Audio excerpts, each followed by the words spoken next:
क्या आप परेशान हैं कि आपके इंटरनेट कनेक्शन पर डाउनलोड स्पीड इतनी कम क्यों आती है? क्या आपकी इंटरनेट कंपनी आपको बहुत कम डाउनलोड स्पीड दे रही है? इतनी कम कि 8 MB के इंटरनेट कनेक्शन पर 1 MB डाउनलोड भी मुश्किल से ही मिलती है और कंप्लेंट करने पर आपको बताया जाता है कि ऐसा ही होता है। कहीं आपकी इंटरनेट कंपनी आपको चूना तो नहीं लगा रही?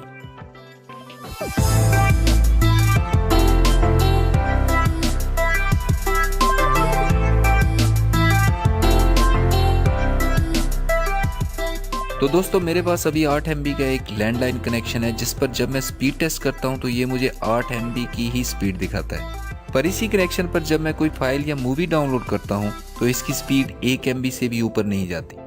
शुरू में जब मैंने कनेक्शन लगवाया तो मैंने इस मसले की काफ़ी दफ़ा कंप्लेंट की, पर आगे से यही जवाब मिला कि सर ऐसा ही होता है, जिससे मुझे लगता था कि मेरी इंटरनेट कंपनी मुझे स्पीड पूरी नहीं दे रही, जिसकी वजह से ये मसला आ रहा है। पर कुछ अरसे बाद मेरा ये मसला हल हो गया। इंटरनेट स्पीड के इस मसले को हल करने के लिए आपका चंद बुनियादी चीज़ों का समझना बहुत ही ज़रूरी है। इन चीज़ों में सबसे पहली चीज़ तो डिजिटल टेक्नोलॉजी की बेस यानी बिट है। बिट किसी भी डिजिटल इंफॉर्मेशन की बेसिक यूनिट यानी इकाई है और हमारे कंप्यूटर्स, सेलफोन्स वगैरह में तमाम इंफॉर्मेशन बिट्स की सूरत में ही ट्रांसफ़र होती है। बिट को दूसरे अल्फाज में आप पल्स भी कह सकते हैं, क्योंकि इलेक्ट्रॉनिक डिवाइसेज में डाटा की बिट्स वोल्टेज की पल्सेस की शक्ल में ट्रांसफ़र होती हैं। आपको शायद ये पता होगा कि कंप्यूटर डाटा बाइनरी कोड्स की शक्ल में होता है। जैसे हम आम जिंदगी में गिनती के लिए डेसिमल नंबर्स यूज करते हैं जिनमें 0 से लेकर 9 तक यानी कुल 10 डिजिट्स होते हैं, वैसे ही बाइनरी सिस्टम में 0 और 1 यानी टोटल 2 डिजिट्स हैं। हम अपने कंप्यूटर को जो भी डाटा इनपुट करते हैं वो सबसे पहले बाइनरी में कन्वर्ट होता है, इसके बाद ही प्रोसेस होता है। प्रोसेस कंप्लीट होने के बाद आउटपुट बाइनरी से रिक्वायर्ड फॉर्मेट में कन्वर्ट होकर हमें डिस्प्ले होती है। बिट के बाद दूसरी ज़रूरी चीज़ जिसको समझना ज़रूरी है वो है बाइट। बिट और बाइट के नाम हमें काफ़ी मिलते जुलते लगते हैं, दोनों ही डाटा की यूनिट्स हैं, पर इनमें बेसिक डिफरेंस ये है कि बिट तो जैसे मैंने आपको बताया कि एक पल्स है, पर बाइट उन बिट्स का एक ग्रुप है, यानी मल्टीपल बिट्स मिलकर एक बाइट बनाती हैं। ये ऐसे ही है जैसे मल्टीपल अल्फ़ाबेट मिलकर एक वर्ड बनाते हैं, और हम अल्फ़ाबेट्स को तभी समझ सकते हैं जब वो वर्ड्स की शक्ल में हो। इसी तरह कंप्यूटर में बिट्स बाइट्स की शक्ल में यानी ग्रुप्स में ट्रांसफ़र होती हैं, जिससे प्रोसेसिंग यूनिट इसको समझता है और प्रोसेस करता है।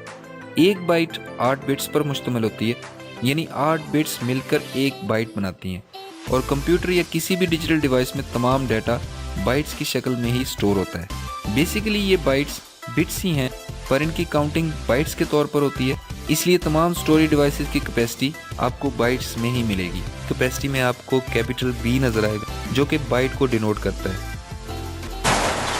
इन शॉर्ट ये कि डाटा की बेसिक यूनिट बाइट है और इसको कैपिटल B से रिप्रेजेंट किया जाता है, जबकि किसी भी डिजिटल सिस्टम यानी कंप्यूटर की इनपुट बिट्स पर सेकंड में काउंट होती है और बिट को स्मॉल b से डिनोट किया जाता है।